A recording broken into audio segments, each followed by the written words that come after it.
BPod Studios.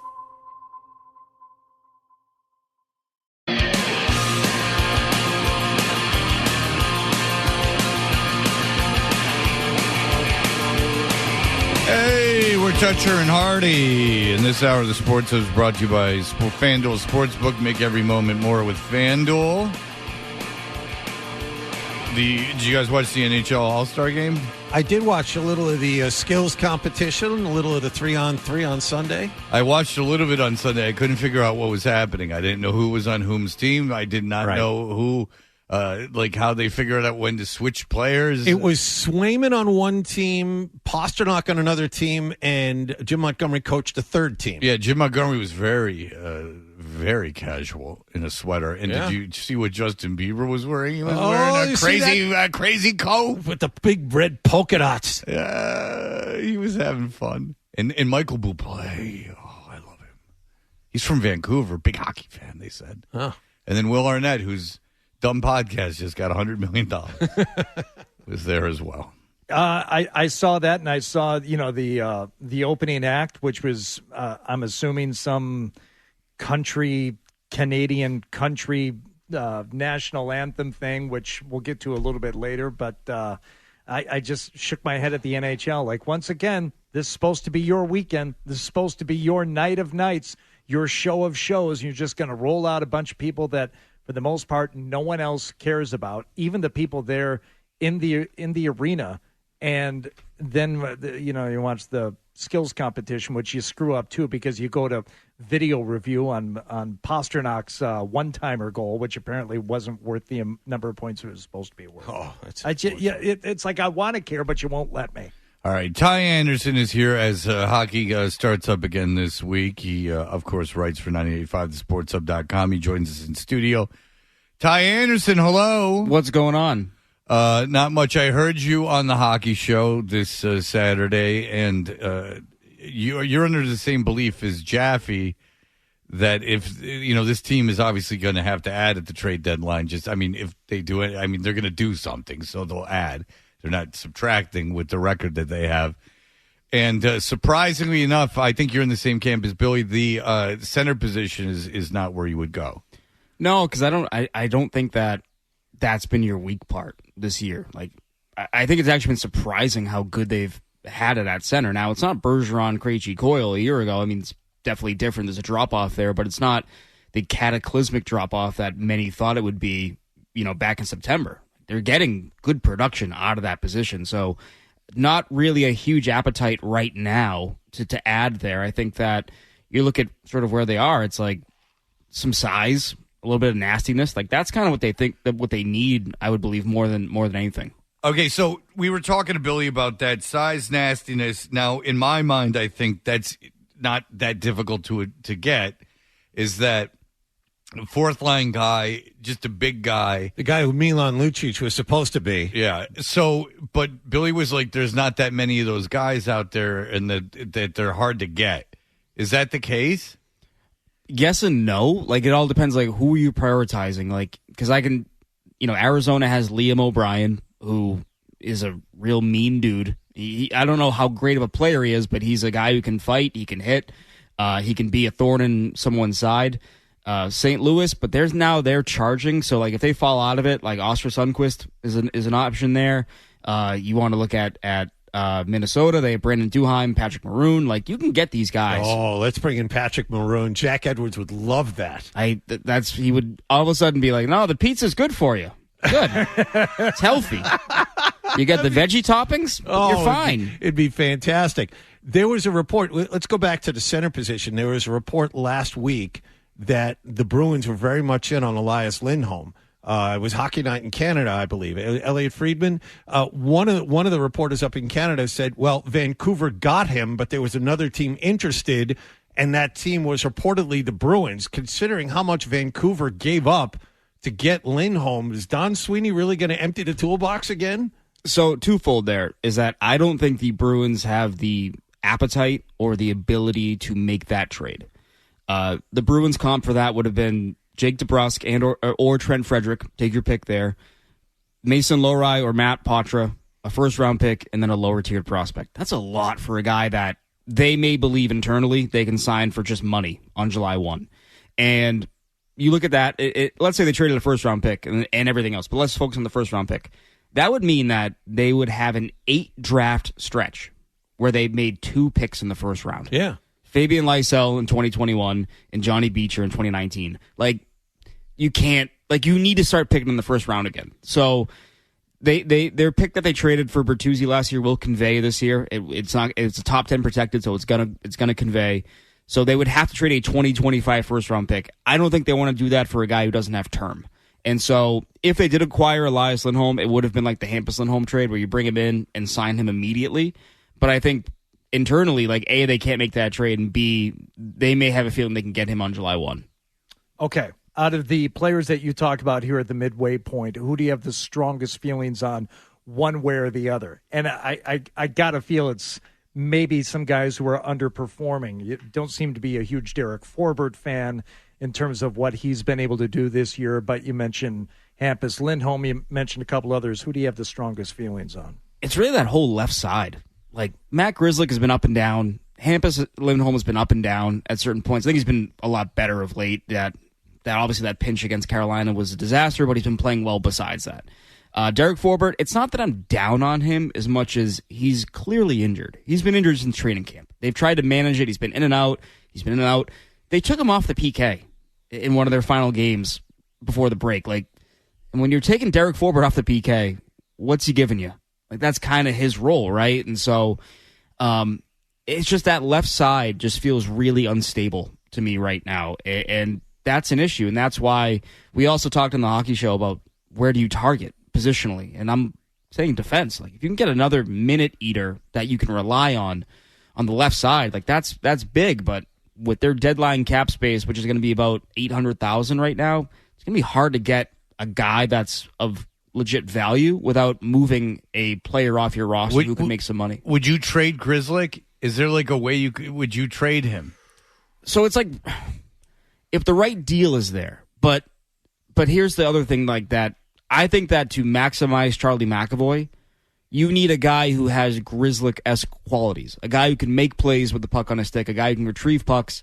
Like, if you just because I want size, right? But if you just get the biggest guy available and he can't really move, it's not going to help Charlie McAvoy's game. And now you're asking more out of Charlie McAvoy. So I would just like somebody there, whether that is trading Grzelcyk or simply moving him down the depth chart a little bit.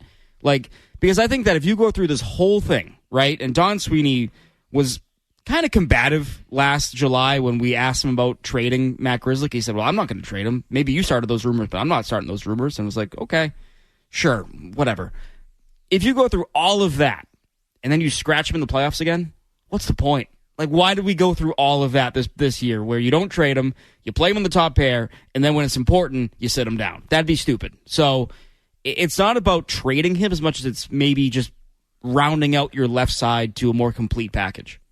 All right, so if they play Florida in the first, Florida, for instance, Florida is the team that is just bothering me. If they play Florida in the first round, they win that series. The way the team's constructed currently. Well, the good news is it'd be in the second round, just based on the weird format of the NHL playoffs, most likely. And I can't get a read on Florida because there are some nights they look really good, but the Bruins have played their best hockey against them this year. So is there like that motivating factor of these guys ruined our dream season? We're not going to let this happen again. It just is. My point is, if they play a big physical team in a 7-game series, is the same thing going to happen that happened last year? That is a great question. Yeah, it is. And as it relates to, but here's the thing. But here's the thing. As it relates to Florida, I think they like making noise, but I don't think they like when it escalates. If that makes sense. Like, if you go back to that game in Florida, where they were running Charlie McAvoy, running him.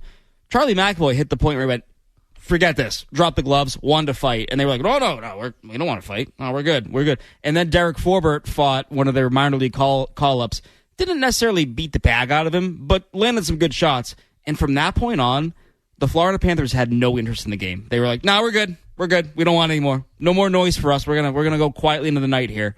And they didn't have a shot for like the next 17 minutes, I think it was. Like, so Florida's an interesting case. It's just can you withstand the forecheck, I think, over the 7-game series. I'm confident this team can stick up for themselves in terms of like matching a compete level. Right. It's just, are you healthy enough between Forbert, who we know is hurt, Carlo, the concussion history, Grzelcyk, we've seen him get worn down, and so that's why I want a guy with some size who can move back there, but those guys are often hard to acquire as well, so they're in a really interesting spot here. What is your wish for the goaltending situation, especially into the postseason? Do you hope that the rotation stays in place and that it's just a non-story? Do you want someone to elevate and be like so otherworldly good that they can't stick with the rotation? What do you want?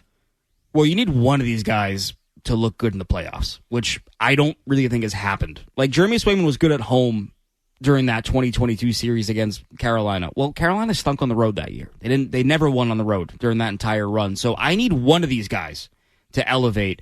And I think the rotation, there's been a lot of talk of that. They're going to do it. And I think it's going to go, right now, if I were a betting man, Swayman in game 1, yep. Ullmark game 2, and then you reassess. And then you're like, okay, who looked better? Who gives us a better chance? And then you go from there. Like, I think when people hear the rotation, they think of it very linear. It doesn't have to be that way. Like, you can read the vibe of like your team and where they're at and saying, yeah, Jeremy Swayman won, but he gave up 3 goals on 27 shots. He didn't look all that comfortable. Linus came in, made 33 saves. He lost the game, but he looked really good. You know what I'm saying? Like, it's not just like, oh, well, Swayman started game 1, so he has to start game 3. Like, that's right. Like, and you can play both goaltenders, but you don't have to do it. And then every other game kind of situation, you can read how they've been playing. Right, and that's what they did. That's what they do right now. Like, if someone has a great game, like, they'll ride him for 2 or 3, and they go back to the other guy. Like, that's happened. So I think the idea that it can't work, well, you're looking at it like it's going to be every other. It doesn't have to be that way. It's really just, again, looking at the scope of your team, where they're at, how they play in front of the other. That's important, because as good as Swayman has been this year, they play a lot better in front of Jeremy Swayman than Linus Ullmark. This year, that's been the case. It's been a little bizarre, but they're surrendering almost twice as many high danger shots when Linus is in net versus Jeremy Swayman. So, well, that is an advanced stat, my friend. That's what I'm saying. That's what Ty Anderson brings to the table. Ty, thank you so much. We're up against it. Thanks, Ty. The Bruins back in action. They are at home against the Calgary Flames. And tomorrow night?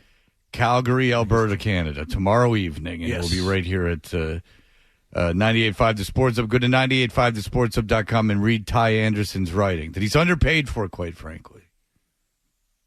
I'm not allowed to comment. All right. We'll be back in How just a much moment. money do you make? Are you married right now? I mean, seriously. I mean, make like the Newton teachers. Really make an ass of yourself. All right. They were singing after the thing ended. It was too much. All right. We will be back. Ty, thank you so much. We will introduce you to the people that contact us and the nice and mean things that they say. We will be back, including a revelation about John Wallach I just got. We'll be back in just a moment. BackstageCountry.com, your online home for all things country music. Wondering who made our list of the top 5 all-time queens of country music? Did Carrie Underwood make the cut? Find out now when you text Queens to 45911 and scroll through the list on BackstageCountry.com. Text Queens to 45911 to see the talented artists who rounded out our top 5 list. Dutcher and Hardy, the reviews are in. I got to say, I don't want to talk about you. Give me about 5 minutes of my time. Hear what he said. Now more of on the Sports Hub. You know, I got an idea for a bit. The email bit. We should do the email bit. It's a great idea. Let's do the email bit.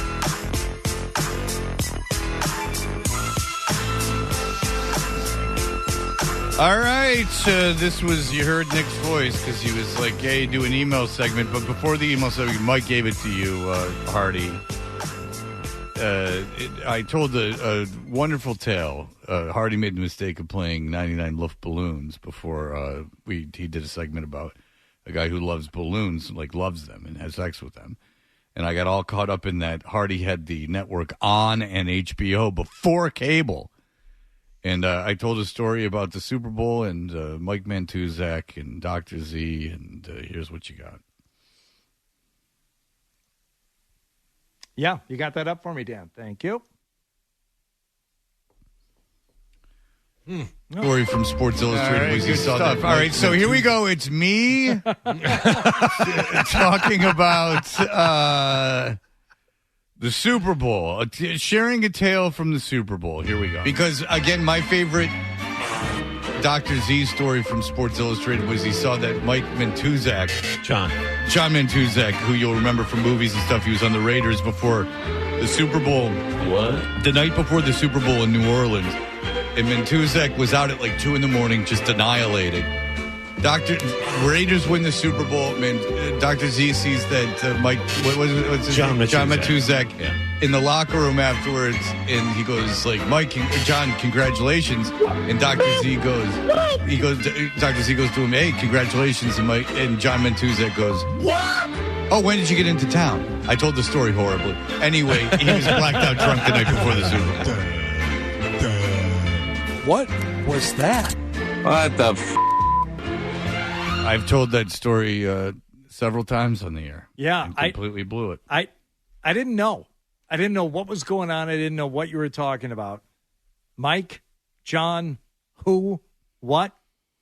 It was bad. What was that? What was the genesis? What was the catalyst for you telling that story? It was actually the Super Bowl break that we did, and about people partying over the Super Bowl and how I missed the days of the wild Super Bowl days. Yes. Okay. And then everything's very toned down now. Told the story horribly. Teams aren't allowed in the casinos on the Strip. Yeah, and so I thought I'd share a little tale from a 1980 Super Bowl, and Really? I completely screwed it up. No, all right, I got 3 emails, and I can get you guys. This guy Joe says, Freddie, if you had no other source material than the Golden Girls or Mona from Who's the Boss, who would you choose?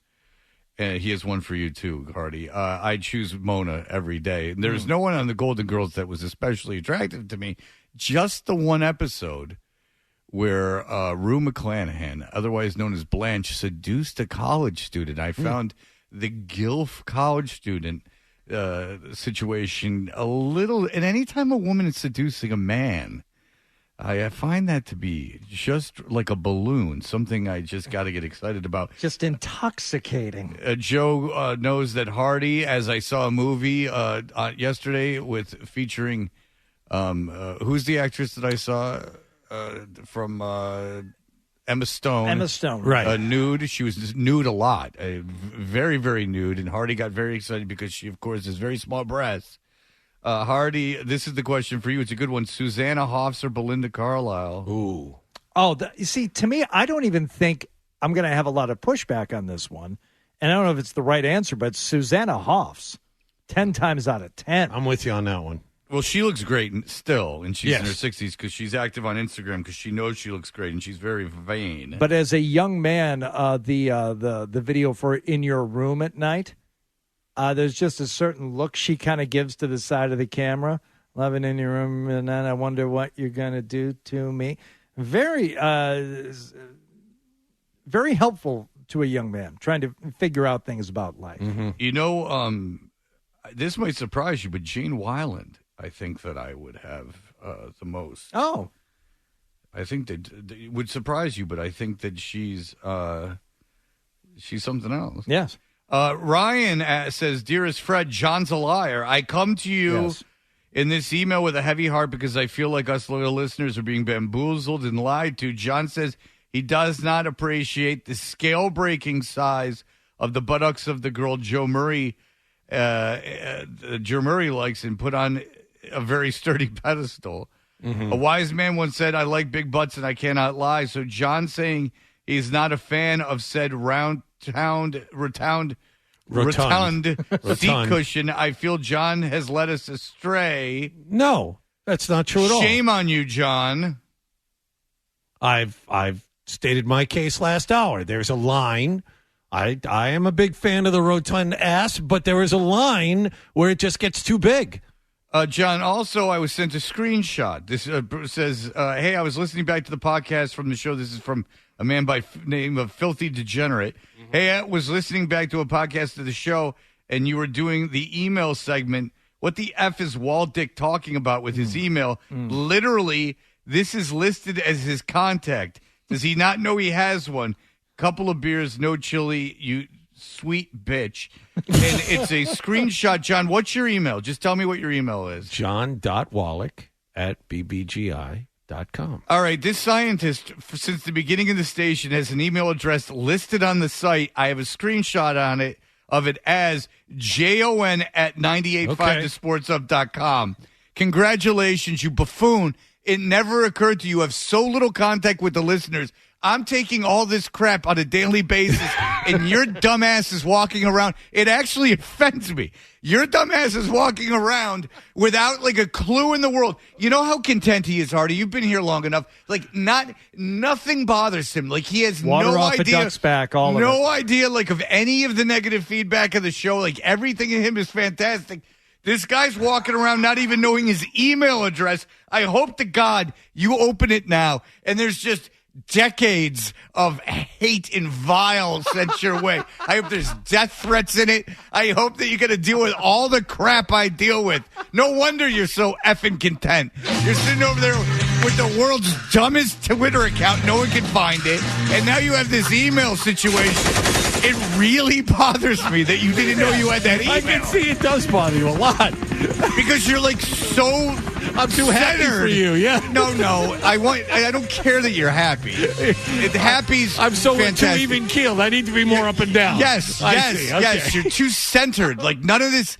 Like John isn't affected by anything. Like I want you to like have to like go. I'm not suffer. looking at this anymore. You want me to suffer? Because Hardy was just telling me he's like I don't even look at the stuff on Twitter anymore. I don't even look at it. I don't either. Well, I mean, I had to get rid of my account. Yes. But he's like I don't even look at it.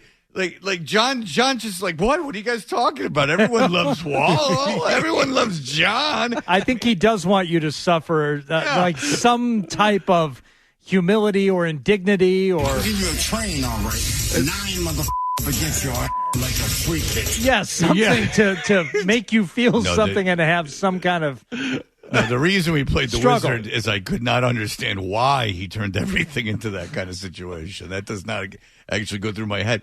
But John is always like the real centered one. Like he doesn't really seem like he gets a lot of hate. He just allows nothing to penetrate because he doesn't even know how to access his email. Yeah, so it's like his own why. like Mr. Magoo existence allows him to not see anything. That's my problem, Fred. I feel too much. I'm too affected sometimes. Well, the reason that everyone's in radio is because it's all ego and pride, and then then you seek it out. People challenging your ego and pride and get and if upset someone about it. says I didn't like that segment, they might as well be saying I don't like you. Well, that's because we're being ourselves. Yes. And that's what the problem is. It's not acting. Total change of topic here. I have to share this email with you. Hardy, a couple of years ago, I was the caller. I do enjoy these. Remember that time a couple of years ago? That's right. That one phone You call? guys know me, right? Of course. Yeah, of course we do. I was the caller who suggested my favorite player, Chris Wagner, was a healthy scratch because he trashed the starting quarterback for the Patriots, Cam Newton, on the air with you. Of course, at the time, Wags would never acknowledge that was the reason why he was scratched. I am asking now that Butch is gone and Wags doesn't have to worry about what he says, can you please just ask him if it was really such an asinine take? So Zach in the car wants me to reach out to Chris Wagner and ask him if it's silly that he was benched because he spoke ill of Cam Newton on the air. Well, you have played golf with the man on several occasions. Jesus. Okay. You get on that. Yeah. Because if I owned the Bruins, What? If I owned the Bruins and Robert Kraft called me and he'd be like, "Can you bench this kid?" I'd be like, "Sir, anything to be your friend." You were at the Grammy Awards, Right. which are the worst awards to go to, I would imagine, because they're the only one that I've been to. So It you've sucked. said many times that it's a horrible existence. No, what I'm saying Not is an a existence. horrible time at the venue. You're speaking like me today. All right. John, do you have anything? Yes. This one from Brian. Hey, Says John. You're the best. Hey, John, Brian alum here. Fred has no idea what he's talking about. Always says it's crazy that they have you calling Brian basketball. However, the students and alumni love that we have You're you. such an a-hole. This is just unbelievable. Keep doing what you're doing and educate. JON at 985thesportsup.com. You tell him how much you effing hate him.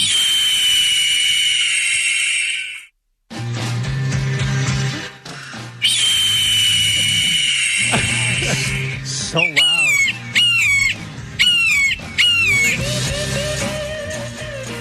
All right, well, if you're reading this, I'll read this. It's from Christopher. Yep. You tickle my funny bone just right. Yes, yes. Your wit is next level. Relatability, 10 out of 10. In all seriousness, thanks for being you. There you go. There you go. I just read a great email. Everything's coming up Fred right there. Let's just keep doing this segment every day.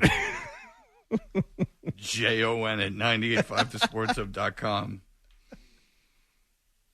Hardy, please tell your genius partner that birds won't explode if they eat rice. Rice is a major part of many birds' diets. Oh, no, that's not true. They stopped throwing rice at weddings because the unboiled rice. Wait, rice is a big part of many birds' diet? How the hell do they get rice? Well, this is from Ray. How the hell does a New York City Blue Jay just go around picking up rice? Like, how where rice grows in rice paddies in water, right? What if you don't live around where rice paddies are? What do birds eat? John, you tell me. I don't have an answer to that, Fred. Because you're an urban bird that uses gum and Don't sticks and need straws. rice, right. Josh emailed me to say that every Saturday we meet outside Wallach's house and lay his path with seeds for his pecking. The only issue with this is eagles and hawks. They're carnivores and don't eat seed. Well, a lot of emails on the birds and the rice. Because someone had a great idea of throwing things at Wallach when he comes out. Like, instead of whip them out Wednesdays that Opie and Anthony so famously did, just throw seed at John. And then someone said eagles are carnivores, so we said just throw meat at John or worms. He's a big old bird. All right. When we come back, do you know what we're doing in the stack, Captain? What you want the teases, you make the teases. Let's go. I found a very distasteful moment last night at the Grammys. Two of them, both involving your sainted queen, Taylor Swift. So we'll talk about those. All right. We will be back in just a moment here. BackstageCountry.com, your online home for all things country music. Award-winning movies often have incredible soundtracks, and many of those have gone on to become country gold. We've picked our top 5 country songs that have been nominated for an Oscar. Text Oscar to 45911 to see if your favorite made the list on BackstageCountry.com. Text Oscar to 45911 and we'll send the link straight to your phone. Now, more Toucher and Hardy on the Sports Hub. We know what you're thinking. What could I possibly have missed from the show? It's time for The Stack on Toucher and Hardy. Hey, this hour of Toucher and Hardy is brought to you by FanDuel Sports. Make every moment more with FanDuel. The Stack is brought to you by Best Ford in Nashville. Looking for great deals on a new Ford? Go to the best first, Best Ford in Nashua. For more info, head to bestfordinashua.com.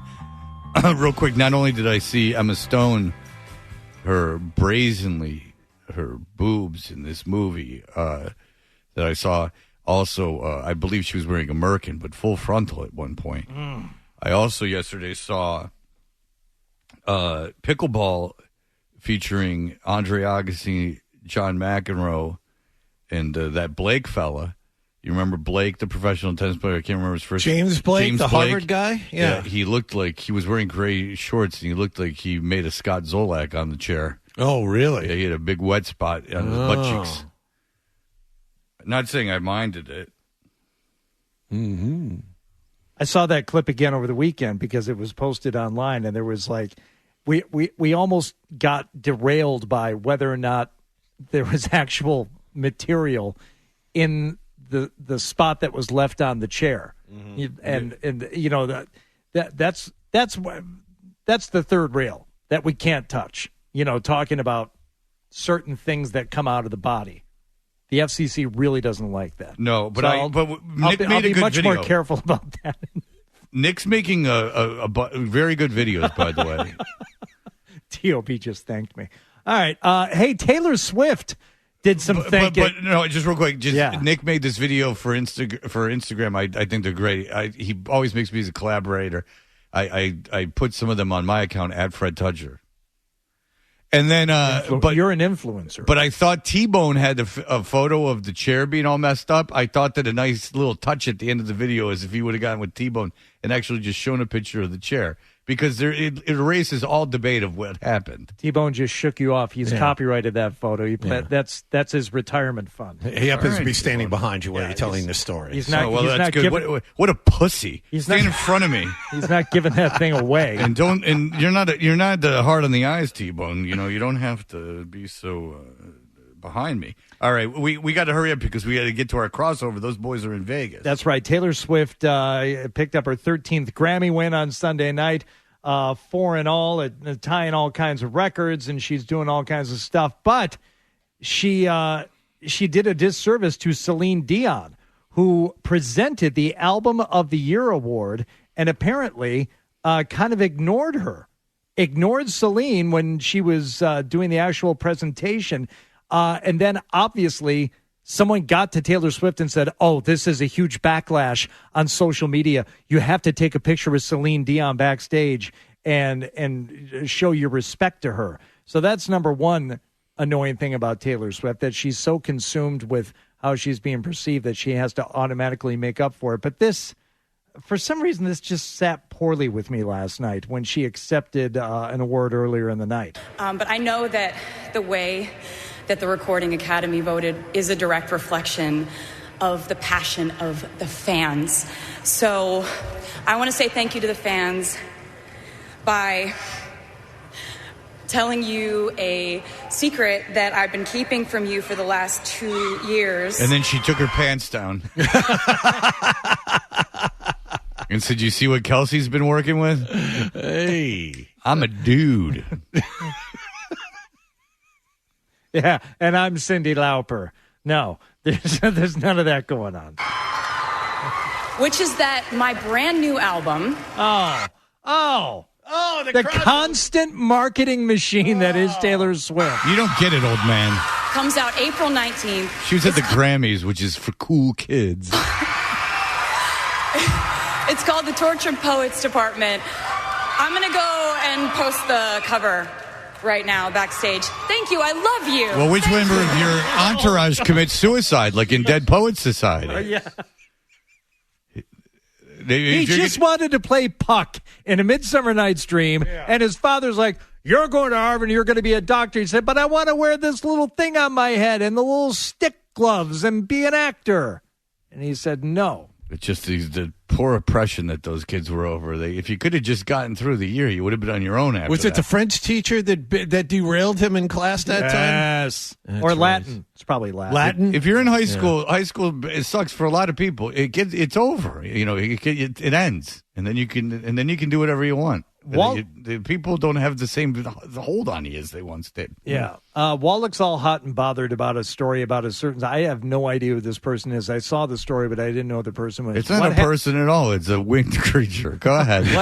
What happened with your girl that got kicked out of a show there, Wallach? Lisa Ann, a well-known porn star, was at a Matt Rife show. Matt Rife is that internet comedian. I don't know who one of these people are. A regular on-air contributor of this very station has once slept with one Lisa Ann and admitted it on the air. Yeah. Oh, I know who. Yeah. Yeah. It rhymes with Red Run. Way to go. Way to go, Ty Anderson. Well done. Nice job. So Lisa Ann gets thrown out of a comedy show, and there were people out on the sidewalk. Well, it's Matt Rife. Is it comedy? Okay, go ahead. Okay. People are standing on the sidewalk taking video of the incident. I did nothing wrong. I didn't touch my phone. I wanted to see Matt Rife. He's a friend of mine. And I go to jail. I go to jail. Yeah.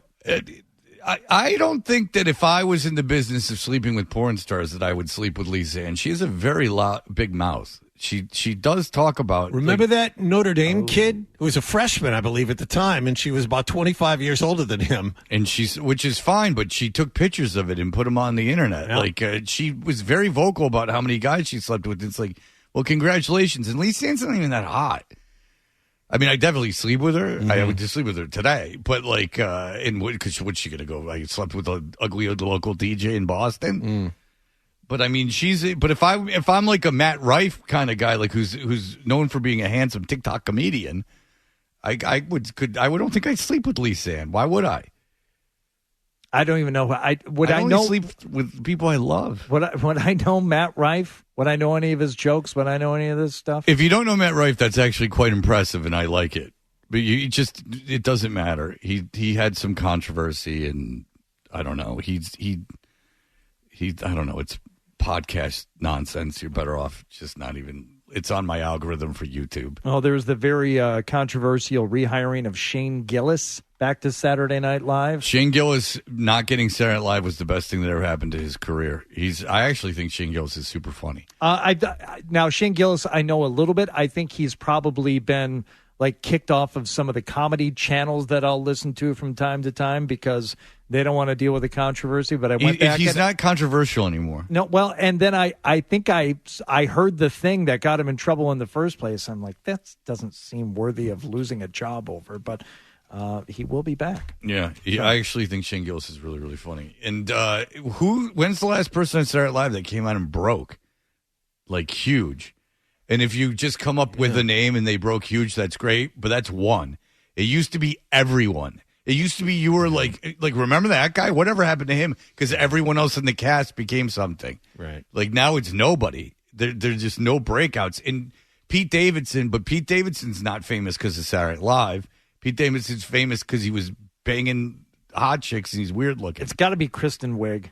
It's the last big one that I would consider to be a true breakout. She has a career outside of fair enough, but is it Kristen Wiig in, and then it's a comedy sensation? How many movies is Kristen Wiig in a year? Again, I contend Shane Gillis probably makes more money than Kristen Wiig does right now. Shane Gillis can play huge places, and he's hosting Saturday Night Live. I like Kristen Wiig, too, a lot. I think she's very funny. She's very funny. All right, we'll be back. We'll do our crossover, which is all thanks to Hardy. They didn't want to do it before, but they love Hardy. They're no fan of mine, but we'll talk to them. BackstageCountry.com, your online home for all things country music. Lainey Wilson is on a roll. She's delivering great music and teaming up with some of country's hottest acts. Text Lainey to 45911 to see which 4 Lainey Wilson collabs have us talking at BackstageCountry.com. Text Lainey to 45911 to get a link to the list sent right to your phone from BackstageCountry.com. Now it's time for Solak and Bertrand. Brought to you by BetMGM, the king of sportsbooks on the Sports Hub.